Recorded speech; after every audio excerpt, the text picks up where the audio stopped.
পশু পাখি লালন পালন করা যায়, কিন্তু চতুষ্পদ জন্তুর ভিতরে কুকুর লালন পালনের কথা নিষেধ আছে। সেটা কেন? নবীজি সাল্লাল্লাহু আলাইহি সাল্লামের দরবারে একবার জিবরাইল আসবে,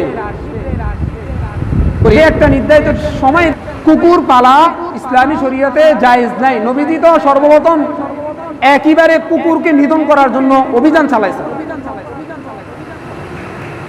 অভিযান চালানোর পরে বিশেষ করে কালো কুকুরের প্রতি নবীজি এত ক্ষিপ্ত হলেন। কিভাবে? হাদিসও আছে, এগুলোর মালিক তোমাদেরকে বানানো হয়েছে। সুবহানাল্লাহ। এই যে যতগুলো চতুষ্পদ জন্তু, পশু পাখি যা কিছু আছে, এগুলোর মালিক আমরাই। মূল মালিক তো সমস্ত কিছুর আল্লাহ তাআলা, কিন্তু আল্লাহ তাআলা এগুলোকে আমি নিজ হাতে সৃষ্টি করি, তোমাদের অধীনস্থ বানিয়েছি, তোমাদেরকে মালিক বানাইছি।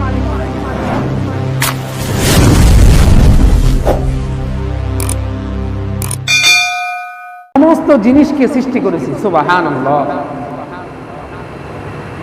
পশু পাখি, গাছপালা ইত্যাদি এগুলো সবগুলোই আমার আপনার উপকারার্থে সৃষ্টি করা হয়েছে। আয়াতগুলা অর্থ যখন আমরা শুনবো আরো অনেক কিছু বুঝতে পারবো ইনশাআল্লাহ। দেখেন, এই যে পশু যেন আমাদের বহু উপকারে আসে, এই কারণে দেখি অনেকে বলে কিছু না করি অন্তত গরু ফেললে লাভ আছে, গরুটা আমাকে কি দিবে? দুধ দিবে। আসলে বাস্তব। আর এই উপকারিতা কোরআনের ভিতরে অনেকগুলো উপকারিতা, তার মধ্যে 5টা উপকারিতা কথা বলবো। আল্লাহ পাক রব্বুল আলামিন বলেন, আওয়ালাম ইয়ারাউ আন্না খলাকনা লাহুম মিম্মা আমিলাত আইদিনা আনআমান ফাহুম লাহা মালিকুন। তোমরা কি দেখো না আমি নিজ হাতে এগুলো তোমাদের জন্য সৃষ্টি করেছি। আওয়ালাম ইয়ারাউ আন্না খলাকনা লাহুম মিম্মা আমিলাত আইদিনা, আমি নিজ হাতে এগুলো কি করলাম? সৃষ্টি করলাম। সৃষ্টি করার পরে ফাহুম লাহা মালিকুন, এগুলোর মালিক তোমাদেরকে বানানো হয়েছে। সুবহানাল্লাহ। এই যে যতগুলো চতুষ্পদ জন্তু, পশু পাখি যা কিছু আছে, এগুলোর মালিক আমরাই। মূল মালিক তো সমস্ত কিছুর আল্লাহ তাআলা, কিন্তু আল্লাহ তাআলা এগুলোকে আমি নিজ হাতে সৃষ্টি করি, তোমাদের অধীনস্থ বানিয়েছি, তোমাদেরকে মালিক বানাইছি। সুবহানাল্লাহ। وَذَلَّلْنَاهَا لَهُمْ فَمِنْهَا رَكُوبُهُمْ وَمِنْهَا يَأْكُلُونَ। এই চতুষ্পদ জন্তুর মধ্যে থেকে কিছু জন্তুকে তোমাদের সাওয়ারির জন্য বানাইছি, তোমাদের আরোহণের জন্য বানাইছি। وَمِنْهَا يَأْكُلُونَ, আর কিছু চতুষ্পদ জন্তুকে তোমাদের খাবারের জন্য বানাইছি। সুবহানাল্লাহ। আল্লাহু আকবার। ওয়ালাকুম ফিহা মানাফিউ ওয়া মাশারিব, এবং তোমাদের অনেক উপকারের জন্য এই সমস্ত চতুষ্পদ জন্তুকে বানাইছে। অমানাফি আফালা ইয়াশকুরুন, তারপরেও তোমরা শুকরগুজার হও না, তোমরা কৃতজ্ঞ হও না। অমানাফিউর তাফসীরে ব্যাখ্যা লেখে, এটার দ্বারা ইঙ্গিত করা হয়েছে যে চতুষ্পদ জন্তু কিছুগুলো আমাদের সাওয়ারির জন্য বানাইছে। এই সাওয়ারি এগুলো এখনো অনেকগুলো আমাদের জন্য অকেজ হয়ে গেছে, উপকারে আসে না। তবে এটার উপর কিয়াস করে আল্লাহ তাআলা মানব জাতিকে, মানুষদেরকে এমন কিছু তীক্ষ্ণ মেধা দিয়েছিলেন, এই তীক্ষ্ণ মেধা দিয়ে মানুষ এটার উপরে কিয়াস করে রেলগাড়ি, তারপরে হুন্ডা, বিমান ইত্যাদি এগুলো কি করছে? তৈরি করেছে। আল্লাহু আকবার। এইভাবে আরো উপকারের কথা, والخيل والبغال والحمير لتركبوها وزينة। আল্লাহ তাআলা বলেন খৈল মানে খচ্চর, والخيل والبغال والحمير, খৈল, খচ্চর, গাধা আর ঘোড়া, এই তিনটি প্রাণীকে তোমাদের জন্য সাওয়ারির জন্য বানিয়েছি। সুবহানাল্লাহ। লিতারকাবুহা ওয়াজিনা ওয়ায়াখলুকু মা লা তা'লামুন। এগুলো কেন সৃষ্টি করেছি অধিকাংশ মানুষ জানেও না। এই খচ্চর, গাধা এবং ঘোড়া এগুলো মানুষের সাওয়ারি। দেখেন, এই যে মানুষের আবিষ্কৃত যেগুলো, এগুলো যদিও মূল আবিষ্কার কিন্তু আল্লাহ তাআলা। একটু পরে বলবো কিভাবে আল্লাহ তাআলা সবকিছু। এই যে মানুষ বানায়, গাড়ি বানায়, ইত্যাদি বানায়, এগুলো তো এই সমস্ত চতুষ্পদ জন্তুর উপরে ধারণা করে তারা বানায়। তার বিপরীত এই যে অকটেল, তৈল পদার্থ যা কিছু, এগুলো তো সরাসরি সৃষ্টিকর্তা কি আল্লাহ তাআলা। এই পেট্রোল, তেল, এগুলো কোনো মানুষ সৃষ্টি করে না, এগুলি সরাসরি সৃষ্টিকর্তা কি আল্লাহ তাআলা। এগুলো খনিজাত পদার্থ, এটা খনি আল্লাহর পক্ষ থেকে এইভাবে মানুষ কি করে, বের করে। তারপরও এগুলো যখন কোনো পাহাড়ে যায় বা বিভিন্ন জায়গায় যায় নষ্ট হয়ে যায়, সেই মুহূর্তে ওয়াল খাইলা ওয়াল বিগালা ওয়াল হামিরা লিতারকাবুহা ওয়া জিনা, সেই সময়ও এই গাধা, খচ্চর, ঘোড়া এগুলো কিন্তু ক্লান্ত হয় না, এগুলো কিন্তু পাহাড়ের উপরে উঠে যায় মানুষকে নিয়ে, মানুষের মালামালকে নিয়ে। সুবহানাল্লাহ। লিতারকাবুহা ওয়া জিনা ওয়া ইয়াখলুকু মা লা তা'লামুন। কেন সৃষ্টি করেছে অধিকাংশ মানুষ কি জানে না। 3 নম্বর উপকারিতা, ওয়ালানআমা খালাকাহা লাকুম ফিহা দিফউন ওয়া মানাফিউ ওয়া মিনহা তাকুলুন। আল্লাহ তাআলা বলেন, আমি এই সমস্ত চতুষ্পদ সৃষ্টি করেছি তোমাদের উপকারার্থে।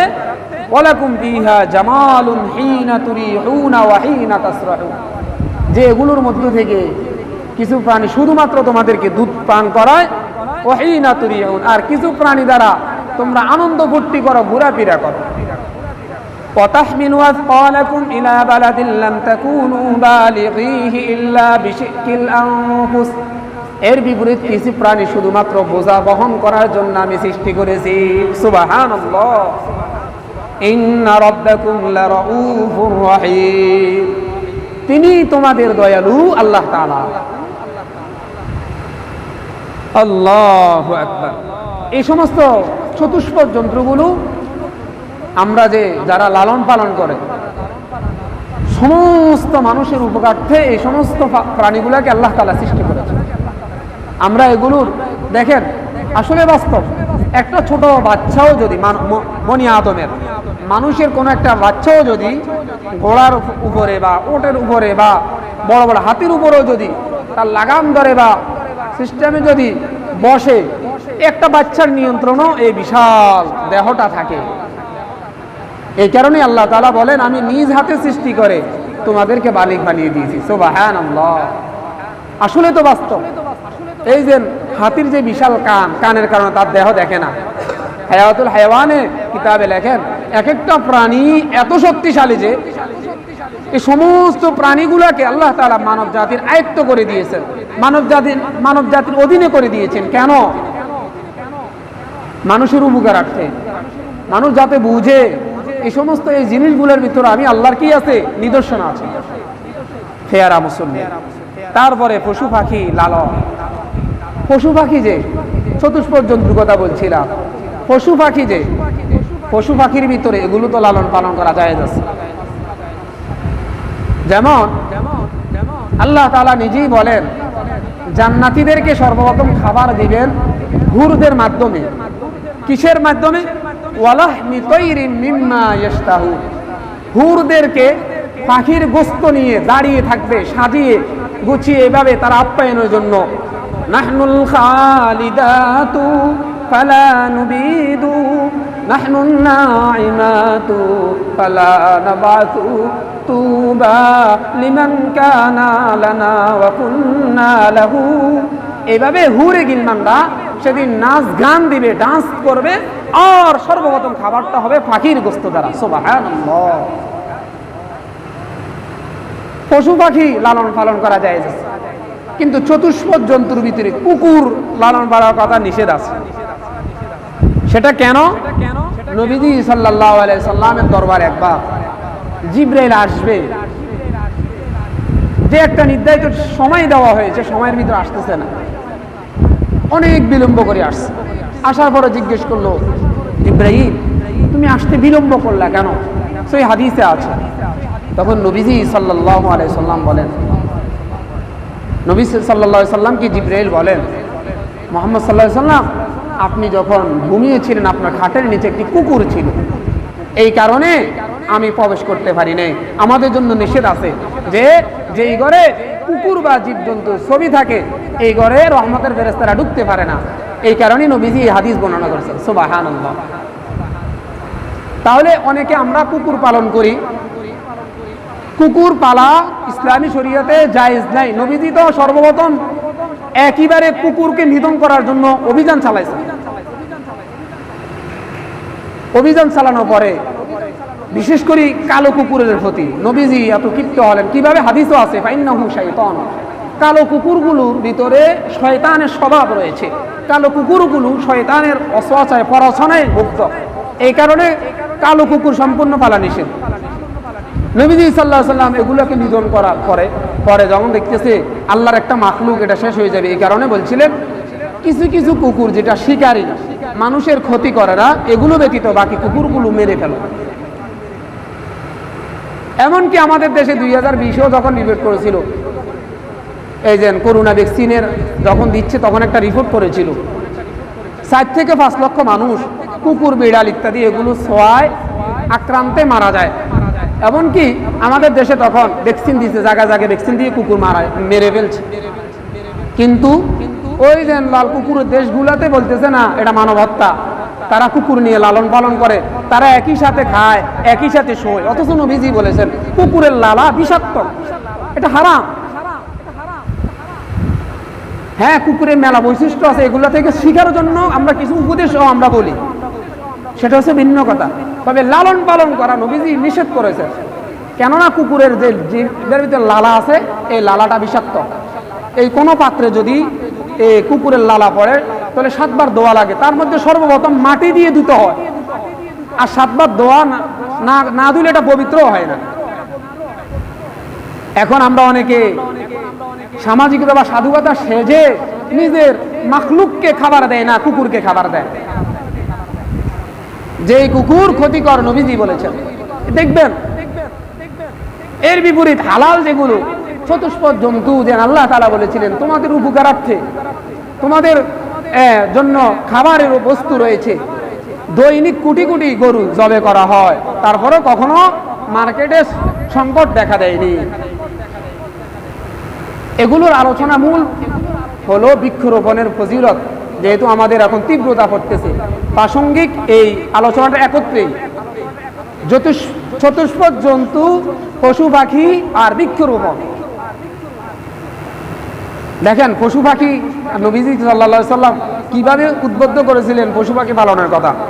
নবীজি সাল্লাল্লাহু আলাইহি সাল্লাম বলেন, আওয়ালাম ইয়ারাউ ইলাত তায়রি ফাওকাহুম সাফাত, আয়াত সাফাতিন ওয়া ইয়াকবিদ মা ইউমসিকুহুন্না ইল্লার রহমান ইন্নাহু বিকুল্লি শাইইন বাসীর।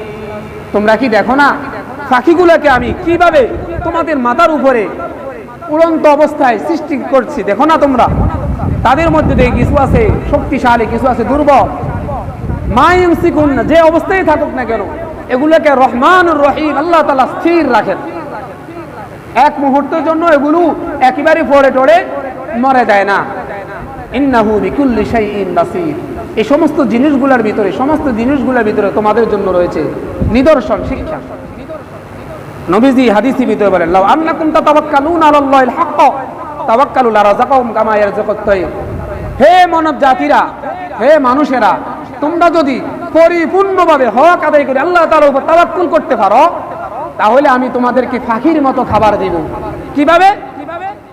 তাগুদু খিমাসান ওয়া ইয়ারুহু বাতানা। তো পাখিগুলো যেইভাবে সকাল বেলায় খালি পেটে বের হয়ে যায়, সন্ধ্যায় ভরা পেটে তারা বাসায় ফিরে, ঠিক তো মানব জাতি তোমরা যদি এইভাবে পরিপূর্ণ আল্লাহর উপর তাওয়াক্কুল করতে পারো, এই পাখিগুলো ক্ষুধার্ত অবস্থায় সকালে বের হয়, সন্ধ্যায় তারা পেট ভর্তি নিয়ে বাসায় ফিরে, ঠিক তো তোমরা যদি পরিপূর্ণ আল্লাহর উপর তাওয়াক্কুল করতে পারো, আল্লাহ তাআলা তোমাদের জন্য এইভাবে রিজিকের ব্যবস্থা করবেন। সুবহানাল্লাহ। আমাদের তো সেইভাবে রিজিকের আমরা মাধ্যম বানিয়ে নিছি, এই কারণে তাওয়াক্কুল পরিপূর্ণ আল্লাহর উপরে নেই। নবীজি পাখির ব্যাপার আরো বলেন। নবীজির খাস খাদেম ছিলেন আনাস রাদিয়াল্লাহু তাআলা। তার এক ভাই ছিলেন উমায়ের, ডাক নাম ছিল উমায়ের। একদিন উমায়ের একটি পাখি লালন পালন করত। একদিন পাখিটা মারা গিয়েছেন। তখন উমায়ের মুখটা একেবারে বেজার। তখন নবীজি বলেন, ইয়া আবা উমায়ের মা পালাম নোগায়ের, পাখির নাম রাখা হয়েছে নোগায়ের বলে। হে আবা মায়ের, তোমার নোগায়েরটা কো? তাহলে বোঝা গেছে পাখিগুলো, কিছু পাখি তো খাবারও যায়, কিছু পাখির লালন পালন করে বাচ্চা ফুটে বিক্রি করাও যায়, কিন্তু কুকুর না যায়। এটা খেয়াল রাখবেন। পাখি লালন পালন এমনকি বাচ্চাদের জন্য আনন্দ ফুর্তির জন্য খেলাধুলায় পাখি ব্যবহার করাও যায়। ইয়া আবা ওমায়ের মা ফালান নোগায়ের, এই হাদিস দ্বারা এটা বোঝা যায়। পেয়ারা মুসল্লি, সর্বোপরি কথা হলো চতুষ্পদ জন্তু পশু পাখি সবগুলো আমাদের খাদেম, আমাদের সেবক, আমাদের সেবায় আল্লাহ তাআলা নিয়োজিত রেখেছেন এগুলো সবগুলাকে। আর আমরা মনিবকে ভুলে আছি।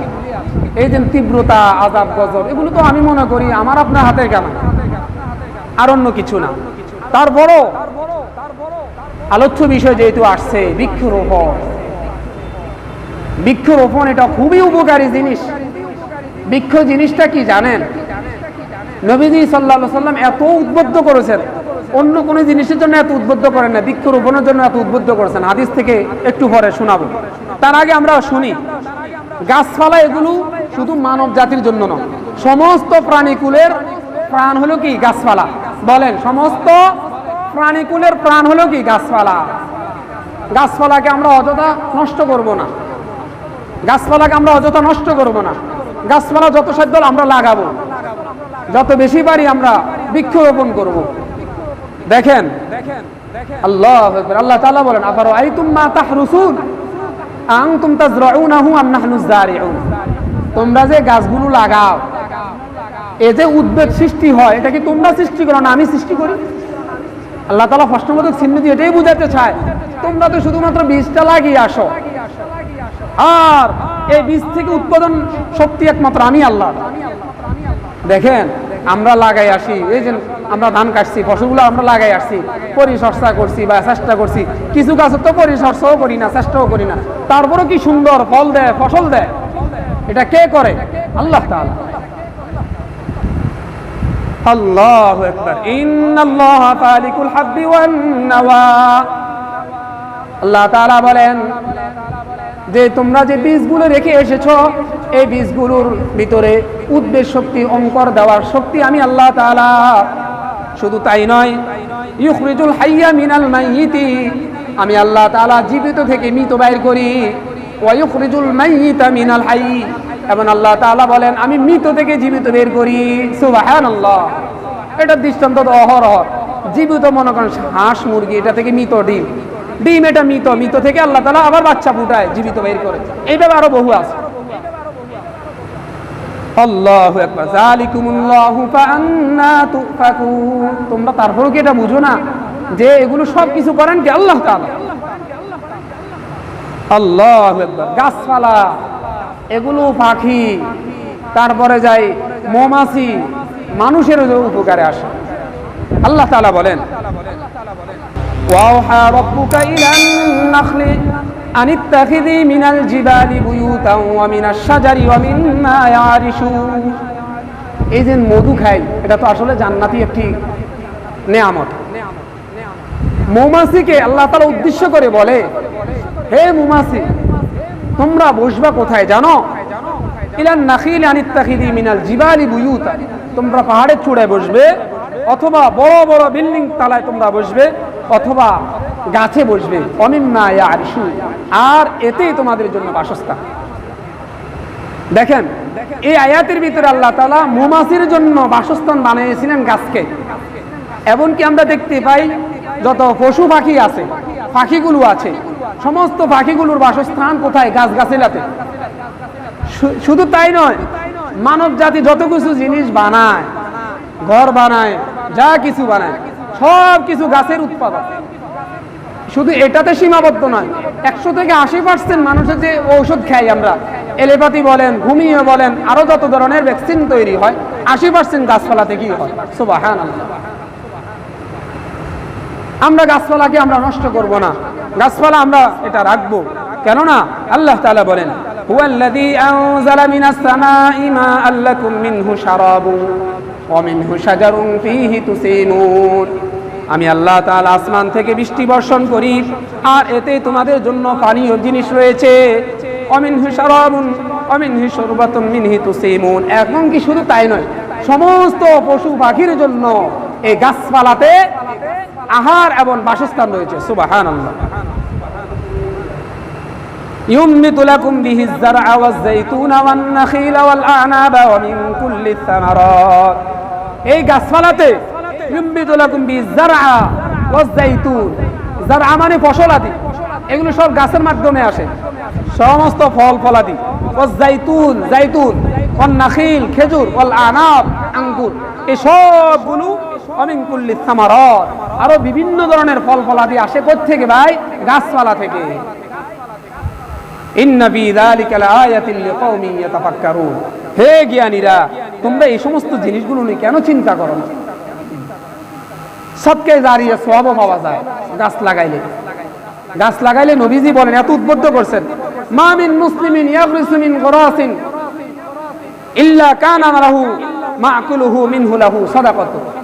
হয় কোন বান্দা বান্দি যদি কোন গাছ লাগায়, গাছ লাগাতে সে মারা যায়, তাহলে সে সদকায়ে জারিয়া সওয়াব পাবে। সুবহানাল্লাহ। এমনকি হাদিসে আরো আছে, ওমা সুরিকা মিনহু লাহু সাদাকাতু। কোন ব্যক্তি যদি চুরি করিও খায়, যে গাছ লাগাইছে কিন্তু সে সওয়াব পেয়ে যাবে। সুবহানাল্লাহ। হাদিসে আরো আছে যে যদি পশু পাখি খেয়ে নেয়, কোন ব্যক্তি গাছ নিচ থেকে কুড়ে নিয়ে খেয়ে নিয়েছে, অথবা যেইভাবে খাইছে কিন্তু গাছ লাগানোওয়ালা একটা সওয়াব পাবে। সুবহানাল্লাহ। এই যে তীব্রতা, এত কিছু, গাছপালা আরো উপকারী আছে। এই যে পাহাড়গুলো মাঝে মধ্যে ভেঙে পড়ে, কেন? গাছ না লাগানোর কারণে। নদী ভাঙে কেন? গাছ না থাকার কারণে। যত গাছপালা বেশি লাগানো যাবে, ততই কিন্তু আমাদের সব কিছু ঠিক থাকবে, স্থির থাকবে। নবীজি সাল্লাল্লাহু আলাইহি ওয়াসাল্লাম গাছপালা লাগানোর জন্য এত উদ্বুদ্ধ করেছেন। হাদিসে আছে, আনাস রাদিয়াল্লাহু সূত্রে বর্ণিত, ইন কামাতিস সাআতু ওয়া ফি ইয়াদি আহদিকুম ফাসিলা আই নাখলাতিন সাগীরা। কোন ব্যক্তির হাতে যদি একেবারে কিয়ামত এসে গেছে, কিন্তু একটা মিনিট বাকি আছে, আর তার হাতে যদি একটি খেজুরের চারা আছে, সাথে সাথে সেজন্যই চারাটা লাগিয়ে আসে, কেননা সে সদকায়ে জারিয়া সওয়াব পাবে। সুবহানাল্লাহ। আল্লাহু আকবার। আরো বিশাল আসল উপকারিতার কথা। গাছ লাগানো, পরিবেশ বাঁচানো, এটা আমরা প্রত্যেকেই জানি। আমরা প্রত্যেকেই বিভিন্ন আয়োজন না করি, গাছ লাগার একটা আয়োজন করি প্রত্যেকেই। এইভাবে আমরা মাছ পোনা ছাড়ি, এগুলো তো সদকায়ে জারিয়া সওয়াব। বিভিন্ন জায়গায় আমরা গাছ লাগাবার চেষ্টা করি। আমরা প্রত্যেকের অবস্থান থেকে নিজের ঘরের পিছনে, বাড়িতে হোক, আত্মীয় স্বজনের বাড়িতে হোক, আমরা গাছপালা বেশি লাগাবো। গাছপালা যত লাগাবো, নবীজি সাল্লাল্লাহু আলাইহি ওয়াসাল্লাম বলছিলেন, এর ফল যতদিন থাকবে ততদিন পর্যন্ত আমি সদকায়ে জারিয়া সওয়াব পাবো। সুবহানাল্লাহ। শুধু তাই নয়, কোন ব্যক্তি যদি মারা যায় আর গাছ যতদিন থাকবে, এই যে গাছের পাতাগুলো জিকির করে, ততদিন পর্যন্ত তার কবর আযাব মাফ হবে। সুবহানাল্লাহ। আল্লাহ তাআলা বলেন প্রত্যেকটা প্রাণী, এমনকি সমস্ত গাছপালাগুলো আল্লাহ তাআলা জিকির করেন। সুবহানাল্লাহ। এই হিসাবে আমরা প্রত্যেকে কি করব? গাছ লাগাবো। সর্বশেষ এটা হলো আমরা দুনিয়ার সজীবতার জন্য, দুনিয়ার শান্তির জন্য আমরা গাছপালা লাগাই। নবীজি সাল্লাল্লাহু আলাইহি ওয়াসাল্লাম মেরাজ থেকে আসার পথে বাইতুল মামুরে, বাইতুল্লাহ বরাবর উপরে সেই সপ্তম আকাশে ইব্রাহিম আলাইহিস সালাম এভাবে হেলান দিয়ে মিম্বারের সাথে বসেছিলেন, আর সাক্ষাৎ হয়েছিল। তখন নবীজি সাল্লাল্লাহু আলাইহি সাল্লামকে বলল, ইব্রাহিম আলাইহিস সালাম বলল, ইয়া মুহাম্মদ, ও আল্লাহর রাসূল, ইয়া মুহাম্মদ ইকরা উম্মতি মিন্নিস সালাম। হে মুহাম্মদ, আপনি আপনার উম্মতকে আমার পক্ষ থেকে সালাম দিবেন। ওয়া আখবিরহুম ইন্নাল জান্নাতা তাইয়্যিবাতুন তুরবাতুন ইনদা উযবাতিল মা। এবং তাদের জন্য জান্নাত রয়েছে, জান্নাতের একেবারে উর্বর, উযবাতুম মিনাল মা, যেটা লাগানো হয় সেটা সাথে সাথে লেগে যায়, তবে জান্নাত তো একেবারে ফাঁকা। তারপরে বলেন, ওয়া ইন্নাহা কিয়ানুন ওয়া ইন্নাহা গিরাসাহা সুবহানাল্লাহ ওয়ালহামদুলিল্লাহ ওয়া লা ইলাহা ইল্লাল্লাহ আল্লাহু আকবার। নবীজি সাল্লাল্লাহু আলাইহি সাল্লাম বলেন, জান্নাতের গাছগুলো হলো, দুনিয়াতে থেকে তোমরা যদি আল্লাহর জিকির করো, সুবহানাল্লাহ, আলহামদুলিল্লাহ, ওয়া লা ইলাহা ইল্লাল্লাহ, আল্লাহু আকবার, এই চারটা তাসবিহ হলো জান্নাতের গাছ। সুবহানাল্লাহ। এগুলো তোমরা দুনিয়াতে থাকে পড়বে, জান্নাতে গাছ লেগে যাবে। আর তোমরা দুনিয়াতে গাছ লাগালে ফল উপভোগ করো, এটা দুনিয়ার সাময়িক শান্তির জন্য, চিরস্থায়ী শান্তির জন্য নামাজ পড়বা আর আল্লাহ জিকির করবা। আল্লাহর কসম তোমাদের জন্য জান্নাতে গাছ লেগে যাবে, ফল ধরে যাবে। সুবহানাল্লাহ। আল্লাহ পাক আমাদের প্রত্যেককে দুনিয়ার শান্তির জন্য গাছ লাগাবার পাশাপাশিতে চিরস্থায়ী গাছ লাগাবার জন্য নামাজ কালমা পড়ার, জিকির আজকার করার তৌফিক দান করুন। আমিন। ওয়া আখিরু দাওয়ানা আলহামদুলিল্লাহি রাব্বিল আলামিন। আর